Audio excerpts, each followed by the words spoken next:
हमारे सभी दर्शकों को सादर प्रणाम। जय श्री कृष्ण। आज मैं आपको एक ऐसा योग बताने वाला हूँ, इस योग के प्रभाव से आपको ससुराल अच्छा मिलेगा। दूसरी स्थिति, आपका भाग्य भी उज्जवल होगा, अच्छा होगा।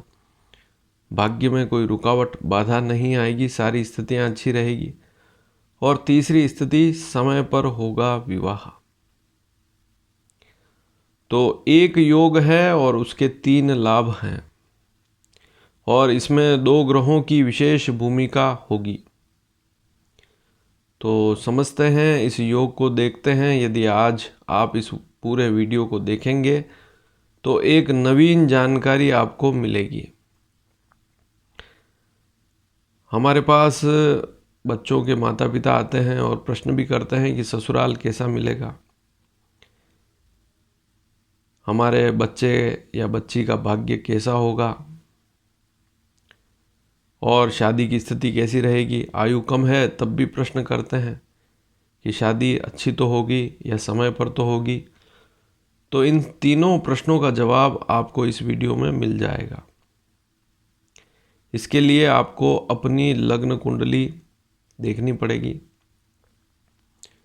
और कुछ शर्तें भी हैं, वे भी आप अवश्य समझें, तभी जाकर यह योग पूर्णतः सिद्ध होगा।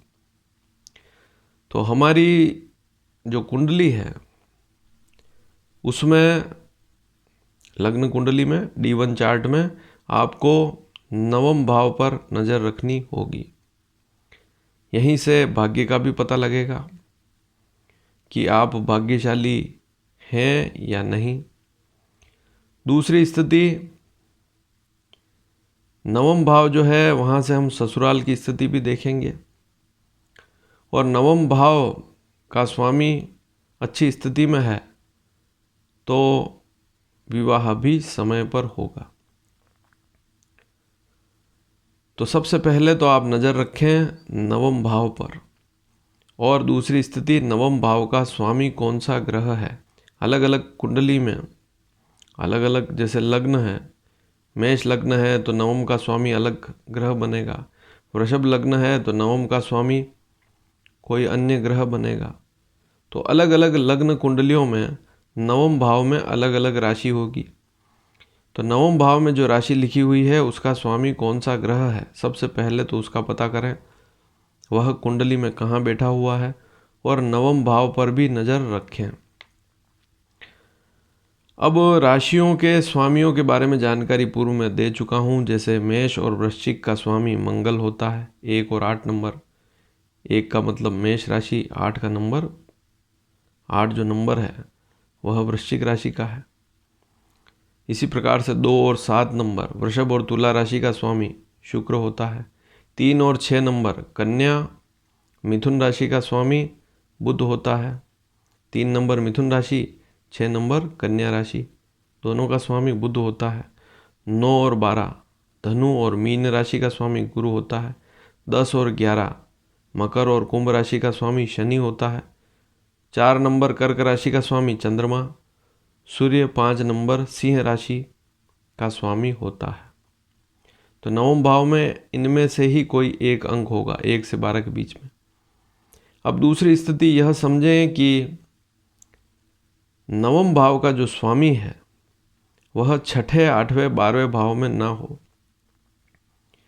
विशेषकर 9वें भाव का स्वामी 8वें भाव में तो होना ही नहीं चाहिए, इस बात को भी समझ लें। दूसरी स्थिति, आपकी जो कुंडली है उस कुंडली में 9वें भाव पर गुरु की पूर्ण दृष्टि हो, या 9वें भाव में गुरु ही हो। जैसे लग्न में गुरु अगर बैठा हुआ है तो 9वें भाव को देखेगा, पंचम भाव में बैठा हुआ है तब भी 9वें भाव को देखेगा। यदि गुरु आपकी कुंडली में तीसरे भाव में बैठा हुआ है तब भी 9वें भाव को देखेगा। तो इस स्थिति को हम कैसे समझेंगे? गुरु की दृष्टि से। गुरु की 5वीं, 7वीं, 9वीं दृष्टि होती है। यदि गुरु लग्न में बैठा है तो 9वीं दृष्टि से देखेगा 9वें भाव को। तीसरे भाव में बैठा हुआ है तो 7वीं दृष्टि से देखेगा। 5वें भाव में बैठा हुआ है गुरु तो भाग्य भवन को, नवम भाव को 5वीं दृष्टि से देखेगा। इसके बारे में अनेक बार बता चुका हूँ। और आप यदि हमारे इस चैनल को सब्सक्राइब करते हैं, बेल आइकन दबाते हैं, तो सभी जानकारियाँ समय पर मिलेगी। कोई भी वीडियो आपको नहीं मिले ऐसी कोई संभावना नहीं रहेगी। तो हमारे इस चैनल को सब्सक्राइब अवश्य करें। नीचे यहाँ पर सब्सक्राइब का लाल बटन है, उसे दबाएंगे तो इस चैनल के सदस्य बनेंगे।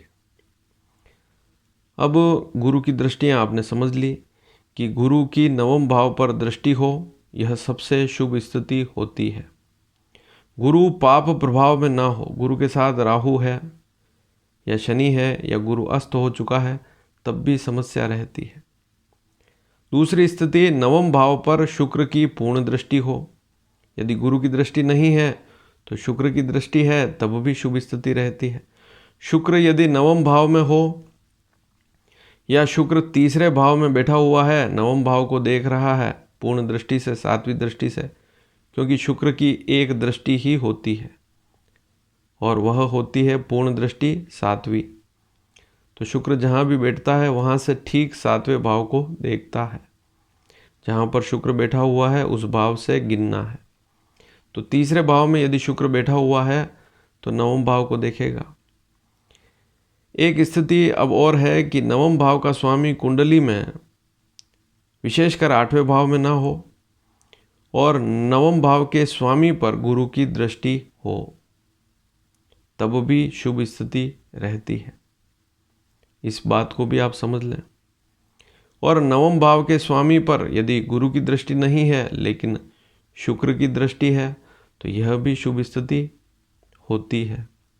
तो सबसे पहली स्थिति आपने समझी कि नवम भाव के स्वामी पर गुरु या शुक्र की दृष्टि हो या नवम भाव पर गुरु शुक्र की दृष्टि हो, तो ऐसी स्थिति में विवाह भी समय पर होता है और वैवाहिक स्थिति भी अच्छी रहती है और ससुराल अच्छा मिलता है, भाग्य भी प्रबल रहता है। हाँ, लेकिन नवम भाव का स्वामी 8वें भाव में बैठा हुआ है तो यह स्थिति थोड़ी सी खराब होती है। अब इसमें छोटी छोटी स्थितियां और समझनी होती है, जैसे गुरु पाप प्रभाव में ना हो, शुक्र पाप प्रभाव में ना हो। इस बात को भी समझें। यदि गुरु की दृष्टि नहीं है नवम भाव पर और नवम के स्वामी पर या शुक्र की भी दृष्टि नहीं है, तो ऐसी स्थिति शुभ नहीं होती है। गुरु और शुक्र नीच राशि पर हैं या 6ठे, 8वें, 12वें भाव में बैठे हुए हैं, पाप ग्रहों के साथ बैठे हुए हैं, तो ऐसी स्थिति में भी समस्या रहती है। इस बात को भी समझें। और कुंडली में यदि सप्तम भाव पीड़ित है, उसमें पाप ग्रह हैं, तो फिर सारी स्थितियां खराब होती ही है। तो सामान्य सी स्थिति है कि यदि सप्तम भाव में पाप ग्रह ना हो, सप्तम भाव का स्वामी भी अच्छी स्थिति में हो और नवम भाव पर या नवम भाव के स्वामी पर गुरु या शुक्र की पूर्ण दृष्टि हो, तो ऐसी स्थिति में भाग्योदय भी होगा, सारी स्थितियां अच्छी रहेगी। अब एक बात जो हमेशा बताता हूँ उसे भी आप समझ लें कि आपकी जो कुंडली है उस कुंडली में दशाएं भी अच्छी होनी चाहिए। यदि कुंडली में दशाएं अच्छी नहीं है तो स्थिति खराब हो जाती है। जैसे लग्न का जो स्वामी है उसको देखें कौन सा ग्रह है, पंचम भाव में कौन सी राशि लिखी हुई है, उसका स्वामी कौन सा ग्रह है, नवम भाव में कौन सी राशि लिखी हुई है और वह कौन सा ग्रह है। तीनों भावों के स्वामियों में से एक की भी दशा चल रही है या भविष्य में आने वाली है तो स्थिति अच्छी रहती है। इस बात को भी हमेशा समझना पड़ता है। जब तक हम दशाओं को नहीं समझेंगे, कुंडली की किसी भी स्थिति को नहीं समझ पाएंगे। कुंडली में बहुत से अच्छे अच्छे योग, राजयोग भी निष्फल हो जाते हैं। यदि आपकी दशाएं अच्छी नहीं हैं तो सारी स्थितियां खराब हो जाती है। तो गुरु जो सौभाग्य देने वाला है, गुरु भाग्य का कारक भी है। गुरु अच्छा है तो सारी स्थितियां अच्छी है कुंडली में। दूसरी स्थिति शुक्र की, यदि कुंडली में गुरु अच्छा नहीं है लेकिन शुक्र अच्छा है, तब भी काफ़ी स्थितियाँ अच्छी रहती है, क्योंकि भौतिक संसाधन समय पर मिलते रहते हैं तो सारी स्थितियाँ अच्छी रहती है।